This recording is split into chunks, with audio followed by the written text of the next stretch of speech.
बच्चों, मैं सीमा Paliwal Nalanda YouTube channel पे आपका सभी का स्वागत करती हूँ। जैसा कि आप सभी जानते हैं कि कोरोना महामारी की वजह से जो बोर्ड की 10th और 12th की परीक्षाएं थी वो एक बार स्थगित कर दी गई थी और अब जून में इनकी वापस परीक्षाएं होनी है कर दी गई है। तो मैं आज आपको कक्षा 10th विषय सामाजिक अध्याय 16 जिसका नाम है भारतीय अर्थव्यवस्था के समक्ष चुनौतियाँ, उसके कुछ बोर्ड में संभावित प्रश्न जो आने वाले हैं उनके बारे में आपको कुछ बताऊंगी। जैसे कि ये जो अध्याय है 16 ये बोर्ड में 3 अंक का आता है और इसके एक एक नंबर के 3 छोटे क्वेश्चन आते हैं जिनका हमें उत्तर लगभग 20 शब्दों में देना होता है। तो 3 ही क्वेश्चन होते हैं, वो एक एक नंबर के होते हैं और उनकी उत्तर सीमा जो होती है वो लगभग 20 शब्दों की होती है। तो मैं आज आपको इस लेसन के कुछ संभावित प्रश्न और उत्तर है वो आपको बता रही हूँ। तो सबसे पहले इस लेसन के नाम से संबंधित प्रश्न है कि भारतीय अर्थव्यवस्था के समक्ष कौन कौन सी चुनौतियाँ हैं। तो भारतीय अर्थव्यवस्था के समक्ष 3 प्रमुख चुनौतियाँ हैं। पहली है मूल्य वृद्धि जिसको मुद्रास्फीति भी कहते हैं, दूसरी है गरीबी और तीसरी है बेरोजगारी। नेक्स्ट क्वेश्चन कि मूल्य वृद्धि किसे कहते हैं। सामान्य कीमत स्तर में सतत वृद्धि की स्थिति कोई मुद्रास्फीति या मूल्य वृद्धि कहते हैं। नेक्स्ट प्रश्न है कि कीमत से क्या तात्पर्य है। तो मौद्रिक अर्थव्यवस्था में किसी वस्तु या सेवा की एक इकाई का जितनी इकाइयों के साथ में विनिमय होता है उसे कीमत कहते हैं। नेक्स्ट प्रश्न है मुद्रास्फीति की गणना हेतु कौन कौन से सूचकांक है वो उपयोग में लिए जाते हैं। तो मुद्रास्फीति की सूचकांक के लिए 3 सूचकांक है वो उपयोग में लिए जाते हैं। पहला है थोक मूल्य सूचकांक, दूसरा है उपभोक्ता मूल्य सूचकांक और तीसरा है राष्ट्रीय अस्फीति। नेक्स्ट प्रश्न कि मुद्रास्फीति से होने वाली 2 हानियां बताइए।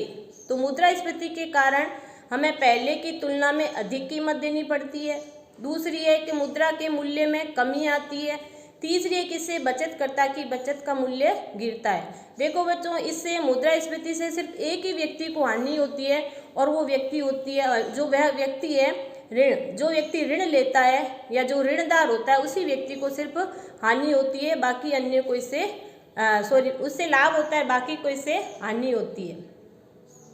फिर है मुद्रा के मूल्य से क्या तात्पर्य है। तो मुद्रा के मूल्य का तात्पर्य मुद्रा की क्रय शक्ति से है जो कि मुद्रा द्वारा वस्तुओं और सेवाओं को क्रय करने की क्षमता को बताता है। नेक्स्ट प्रश्न है आपका कि मुद्रास्फीति के 2 स्वरूप कौन कौन से हैं। तो मुद्रास्फीति के 2 स्वरूप है, मांग प्रेरित मुद्रास्फीति और दूसरा है लागत प्रेरित मुद्रास्फीति। नेक्स्ट प्रश्न जो ज़्यादा मोस्ट है वो है कि लागत प्रेरित मुद्रास्फीति किसे कहते हैं। तो लागतों में वृद्धि के कारण समग्र पूर्ति में गिरावट से जो मुद्रास्फीति उत्पन्न होती है उसे हम लागत प्रेरित मुद्रास्फीति कहते हैं। नेक्स्ट है कि मुद्रास्फीति के 2 कारण बताइए कि मूल्य वृद्धि क्यों होती है, उसके 2 कारण। तो सबसे पहला कारण है मुद्रा की पूर्ति में तेज वृद्धि होना और दूसरा है औद्योगिक तथा कृषिगत उत्पादन में धीमी वृद्धि। मुद्रास्फीति के नियंत्रण करने के 2 उपाय। मुद्रास्फीति को नियंत्रित करने के 2 उपाय, एक होता है राजकोषीय उपाय जो कि सरकार के द्वारा अपनाया जाता है, दूसरा होता है मौद्रिक उपाय जो कि RBI यानी कि हमारा जो केंद्रीय बैंक है भारतीय रिजर्व बैंक उसके द्वारा अपनाया जाता है। नेक्स्ट क्वेश्चन, अपना नेक्स्ट टॉपिक गरीबी से संबंधित है। तो गरीबी किसे कहते हैं। गरीबी वह स्थिति होती है जिसमें व्यक्ति अपनी मूलभूत आवश्यकताओं को भी पूरा नहीं कर सकता। तो इस तरह की स्थिति को हम गरीबी कहते हैं और इस गरीबी को हम निरपेक्ष गरीबी भी कह सकते हैं। ऐसी गरीबी जो है भारत के अविकसित राष्ट्रों में, जो अविकसित राष्ट्र होते हैं उनमें देखने को मिलती है। गरीबी के मापन हेतु प्रथम प्रयास कब व किसने किए थे। तो गरीबी के मापन हेतु प्रथम प्रयास दादा भाई नौरोजी ने 1868 में किया था। ग्रामीण व शहरी क्षेत्रों में कितनी कैलोरी निर्धारित की गई है। तो ग्रामीण व शहरी क्षेत्रों में जो है, ग्रामीण क्षेत्रों में 2400 कैलोरी और शहरी क्षेत्रों में वो है 2100 कैलोरी है वो निर्धारित की गई है। नेक्स्ट प्रश्न अपना ये है कि भारत में विश्वसनीय तथा बेरोजगारी के समकों का संकलन करने वाली संस्था का नाम बताइए। ये भी मोस्ट क्वेश्चन है कि भारत में विश्वसनीय तथा बेरोजगारी के समकों का संकलन करने वाली संस्था का नाम बताइए। तो संस्था का नाम है राष्ट्रीय प्रतिदत्त सर्वेक्षण संगठन यानी कि NSSO। रिकॉल अवधि का उपयोग किसके लिए किया जाता है और ये कितने प्रकार की होती है? गरीबी के आंकलन के अनुमान के लिए ही रिकॉल अवधि का उपयोग किया जाता है और ये 2 प्रकार की होती है। पहली है समान रिकॉल अवधि जो कि 30 दिनों में गरीबी का मापन करती है। दूसरी होती है मिश्रित रिकॉल अवधि, ये 365 दिन यानी कि 1 साल के अंतर्गत है वो गरीबी का मापन करती है। गरीबी के सामाजिक कारण बताइए। तो जन्म, विवाह और मृत्यु से जो संबंधित अनेक परंपराएं हैं और बेटे की चाह, इसकी वजह से भी भारत में गरीबी विद्यमान है। गरीबी के 2 उपाय। तो सबसे पहला उपाय है कि शिक्षा तथा स्वास्थ्य सेवाओं का प्रसार किया जाए, रोजगार के अवसरों में वृद्धि की जाए। नेक्स्ट अपना टॉपिक है बेरोजगारी, यानी कि बेरोजगारी किसे कहते हैं? कोई भी व्यक्ति जो कार्य करने में सक्षम है, कार्य करने का योग्य है, कार्य करने में इच्छुक है, लेकिन फिर भी उसे रोजगार प्राप्त नहीं होता है, तो इस स्थिति को हम बेरोजगारी कहते हैं।